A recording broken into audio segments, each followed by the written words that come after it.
Buenos días, gracias. A mí me toca ahora platicar ya, el paciente se operó, no tuvo ninguno de los problemas que el doctor Sierra acaba de mencionar y lo vamos a vigilar. ¿Qué podemos esperar todavía que tenga como complicaciones en el largo plazo? Las complicaciones más frecuentes que estos enfermos pueden tener son estenosis, obstrucción intestinal, litiasis vesicular, que el síndrome de vaciamiento rápido que forma parte de la intervención se haga difícil de tratar o que curse con alguna de las deficiencias vitamínicas o de otros elementos en la mayor parte de los casos por no haber seguido las recomendaciones que se le dieron después de la cirugía. Vamos a analizar brevemente cada una de ellas. En lo que se refiere a la estenosis, la frecuencia varía en muchas series. Cuando se emplea una engrapadora circular de 21 milímetros, la frecuencia de estenosis es de alrededor del 20%. Si se aumenta el calibre de la engrapadora a 25 milímetros, la frecuencia parece reducirse alrededor del 5%. La frecuencia de estenosis cuando la anastomosis se realiza con una engrapadora lineal es la más baja que está descrita en la literatura. Muchas series informan 0 de estenosis y el promedio es alrededor del 3. Probablemente la razón por la baja frecuencia de estenosis en esta población es porque la anastomosis sea más amplia. Y finalmente, con sutura manual, si bien es cierto de que va íntimamente ligada a la curva de aprendizaje, la mayor parte de los estudios informan una frecuencia de alrededor del 5%. Esto, que podría ser una complicación muy preocupante tanto para el paciente como para el médico, tiene probablemente como gran ventaja el que se puede resolver fácilmente con endoscopía. Esa es la imagen de una estenosis después de un bypass. El endoscopista mete un balón. Es muy importante saber que contamos con un endoscopista que pueda hacer la dilatación por medio de un balón. Las dilataciones con sondas de Hertz no tienen los mismos resultados y con esto se abre la estenosis. En la mayor parte de los casos es necesaria una sola dilatación. Los endoscopistas lo dilatan entre 18 y 20 milímetros y con esto la frecuencia de recurrencia es bajísima. De tal forma que pues es algo que debemos de hacerles ver a los enfermos, que nos pasa en el mejor de los casos en 5 de cada 100, que se puede tratar fácilmente con endoscopía, pero pues que desde luego resulta del inconveniente que tiene el tratamiento endoscópico de este problema. Quizá la siguiente complicación en frecuencia sea obstrucción intestinal. Un enfermo después de un bypass puede tener obstrucción intestinal como consecuencia de adherencias, como en cualquier cirugía gastrointestinal en donde se manipulen las asas de intestino delgado, pero ya veíamos que la laparoscopía es una técnica que permite que la frecuencia con la que se forman adherencias intraabdominales sea muy baja. Sin embargo, esta misma falta de adherencias intraabdominales nos abre la posibilidad de tener obstrucción a otros niveles. Cuando uno hace cirugía gástrica, sabe que tiene 3 formas de acceder la parte superior del estómago o el esófago cuando se hace una gastrectomía total. En forma tradicional, se ha descrito que hacerlo antecólico y antegástrico es lo más fácil, porque tiene uno durante toda la intervención visible el asa que va a anastomosar, se reduce el riesgo de torsión y se reduce la dificultad que puede tener hacer una anastomosis por atrás. El hacerlo retrocólico y antegástrico se ha descrito como más fisiológico. Pues efectivamente, el duodeno sale por detrás del colon y de ahí se sigue el aparato digestivo, de tal manera que si quisiéramos ascender el asa, hacerlo a través del mesocolon podría ser más fisiológico sin que realmente tengamos una traducción de la implicación de ser fisiológico. Y se ha recomendado que hacerlo por detrás del estómago y por detrás del colon es más cerca. Y hay una preocupación, sobre todo en los primeros casos, en los que pudiera no llegar el asa de intestino hacia el reservorio superior, y entonces busca uno la forma más cercana para poderlo llevar. Tiene como inconveniente que en algunos casos pudiera obstaculizarse la visión, ya sea por el estómago excluido o por el reservorio, pero ha sido otra técnica ampliamente utilizada. Debe uno de tener en cuenta que al hacer una intervención retrocólica, deja uno 3 espacios potenciales en donde puede haber una obstrucción. Esos espacios son el orificio del mesocolon, por donde nosotros ascendimos el asa de intestino, el espacio que se forma entre el mesenterio al hacer la anastomosis yeyuno-yeyunal, y después un espacio que se forma por detrás del asa que se asciende de yeyuno que se le llama espacio de Petersen. De tal forma que pues, en esos 3 sitios puede ocurrir una hernia interna y esta manifestarse como obstrucción intestinal.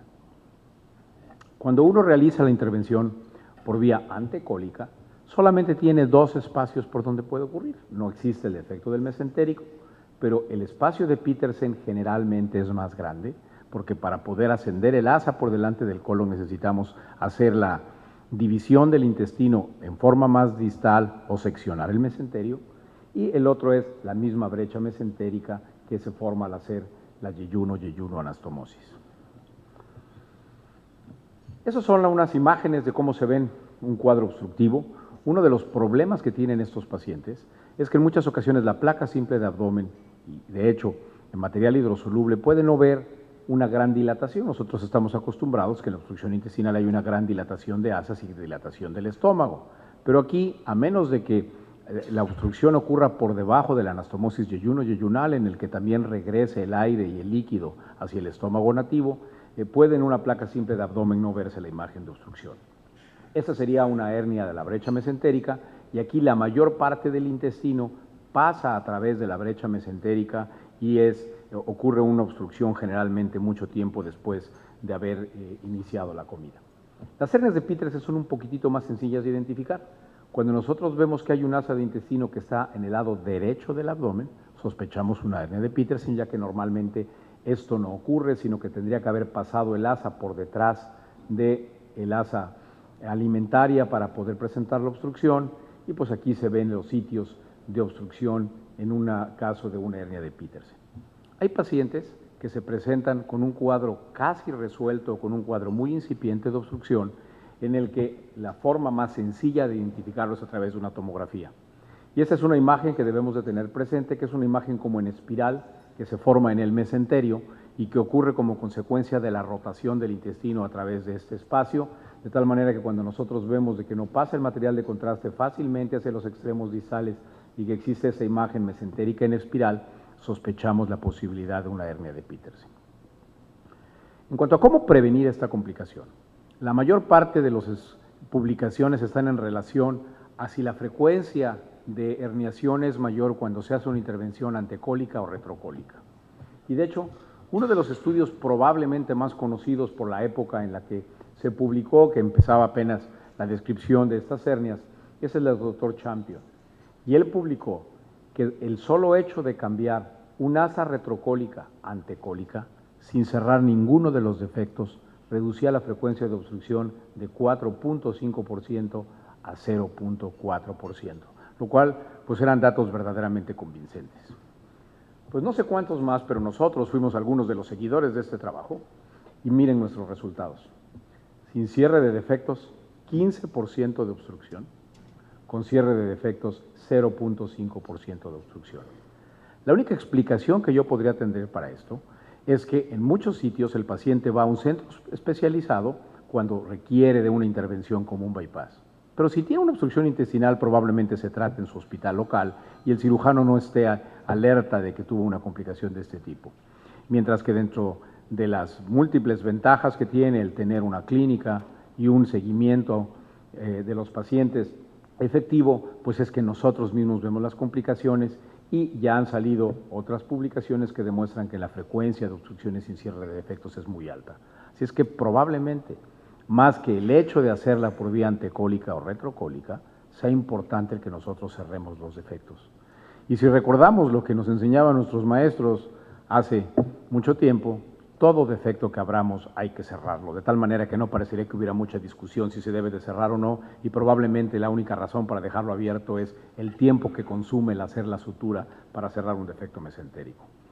Ahora, también es cierto que debemos de tomar en cuenta que al cerrar los defectos no lleva esto a cero, porque cuando los pacientes pierden peso, se reduce la cantidad de grasa intraabdominal y los puntos de sutura que uno colocó en el mesenterio pueden desaparecer o pueden quedar sujetos solamente de uno de los lados, se reabre el espacio con esto y puede haber de todas maneras obstrucción intestinal.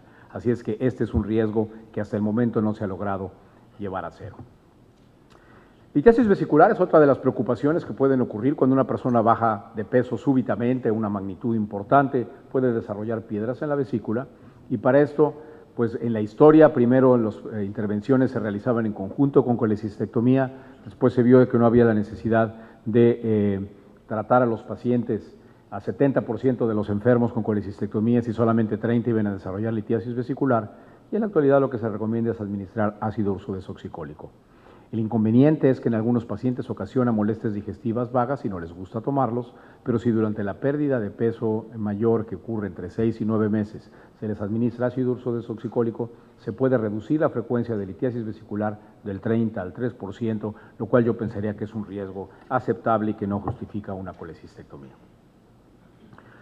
Sabemos que existen dos tipos de síndrome de vaciamiento rápido, el temprano y el tardío, y que generalmente los pacientes después de un bypass hacen un vaciamiento rápido de tipo tardío que está dado por un aumento en la cantidad de insulina que ocasiona como consecuencia hipoglucemia. Los patrones del vaciamiento rápido de estos pacientes son muy variados. Hay enfermos que continúan con el mismo síndrome de vaciamiento rápido durante todo el tiempo. Hay pacientes que modifican de acuerdo a su alimentación la forma como lo presentan. Y hay pacientes que después de un tiempo desaparece el síndrome de vaciamiento rápido y aquí es difícil saber si realmente desaparece o se acostumbran los pacientes a sentir el vaciamiento rápido y a pesar de esto consumen alimentos. La forma más sencilla de tratarlos pues es hacer modificaciones en la alimentación, tratar de reducir la cantidad de carbohidratos que estos pacientes reciben, fundamentalmente lo que son azúcares refinados, y con eso se controla bastante bien. Alternativas extras son el dar colaciones, y recientemente se ha visto que si uno les administra acetato creótido, que es un análogo de somatostatina, los pacientes pueden reducir significativamente el vaciamiento rápido. Inconvenientes de esto es que la forma más práctica de administrar el acetato creótido es en su presentación de larga acción. Es una presentación que tiene una duración de un mes a un costo de alrededor en México de 15,000 pesos. Finalmente, deficiencias vitamínicas que pueden ocurrir. Si nosotros recordamos cómo se absorben o en dónde se absorben las diferentes sustancias, vemos que en la parte superior del aparato digestivo se absorben fundamentalmente calcio, vitamina A, hierro y vitamina B. En la parte media del intestino, los que ustedes se ven aquí anotados en la diapositiva, y en la parte distal estos elementos, teniendo en cuenta de que para la absorción de vitamina B12 se requiere del factor intrínseco que se produce en el estómago y que esto facilita la absorción. ¿Qué pasa cuando nosotros hacemos un bypass? Al modificar la anatomía, parte de las sustancias que se absorbían en las regiones superiores del intestino ya no logran su absorción, ya sea porque la comida no pasa por ahí o porque la comida pasa por ahí pero no está en contacto con enzimas que permitan su absorción. Y más aún el hecho de que el factor intrínseco no logra en su forma activa unirse a la vitamina B12, sino que se va desnaturalizando por efecto del ácido conforme pasa el intestino. De tal manera que es de suponerse que estos pacientes puedan tener una reducción en la absorción de estas sustancias. En el Instituto Nacional de la Nutrición nosotros hicimos un estudio para ver con qué frecuencia ocurrían deficiencias vitamínicas cuando a los pacientes únicamente se les recetaban multivitamínicos totales. Y entonces todos estos enfermos recibían un multivitamínico al día y vimos qué era lo que ocurría conforme pasaba el tiempo. Y aquí ven ustedes lo que ocurre: deficiencia de hierro, 16% antes de la intervención, a los 6 meses 20%, al año, a los 2 años, veamos cómo va subiendo. Deficiencia de vitamina B12, veamos cómo también va aumentando conforme pasa el tiempo, y la deficiencia combinada, tanto de hierro como de vitamina B12, también va aumentando a lo largo del tiempo. Con esto lo primero que vimos es que un multivitamínico no es suficiente para poder proporcionar el aporte que requieren estos pacientes y que no desarrollen anemia. Y que es importante el seguimiento, porque si estos pacientes no les estuviéramos vigilando estos elementos a largo plazo, no nos daríamos cuenta de que tienen anemia hasta que manifiestan datos clínicos de su presencia. La frecuencia con la que ocurren estas anemias no solamente es alta en México, aquí se ven en los diferentes o en varios estudios que lo han analizado, la deficiencia de hierro, la deficiencia de vitamina B12, la deficiencia de folatos. Valga la pena mencionar que folatos es lo más fácil de sustituir si es suficiente los folatos que vienen en un multivitamínico para que los pacientes no hagan deficiencia de folatos. Y vean ustedes la frecuencia con la que los pacientes desarrollan anemia como consecuencia de la deficiencia de alguno de estos elementos.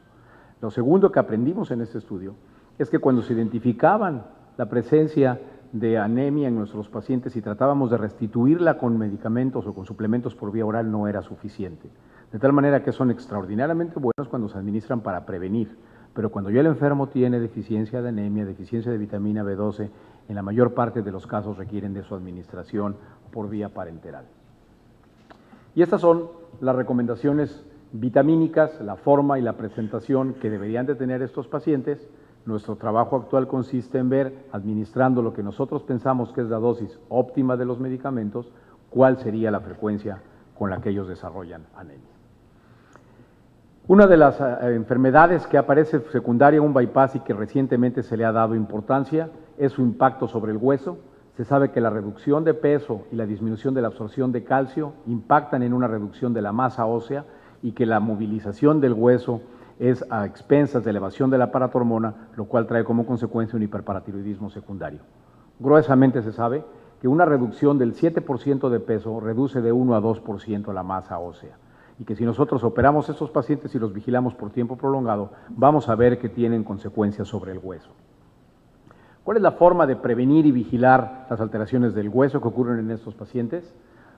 Recomendarles que tengan una ingesta abundante de agua, que hagan ejercicio, darles suplementos de calcio y de vitamina D, además de hierro y vitamina B12, que era lo que tradicionalmente conocíamos, monitorizar los niveles de calcio, fósforo y paratormona cada 6 meses, por lo menos durante los primeros 2 años, y practicarles una densitometría ósea anual también durante los primeros 2 años.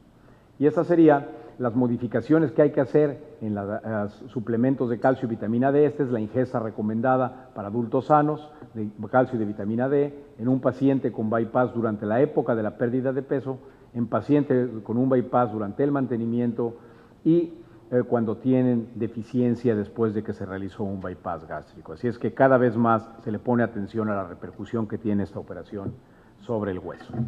Espero con esto haber dado una revisión breve de las complicaciones más frecuentes, la forma como se tratan y algunas ideas de cómo poderlas prevenir. Muchas gracias.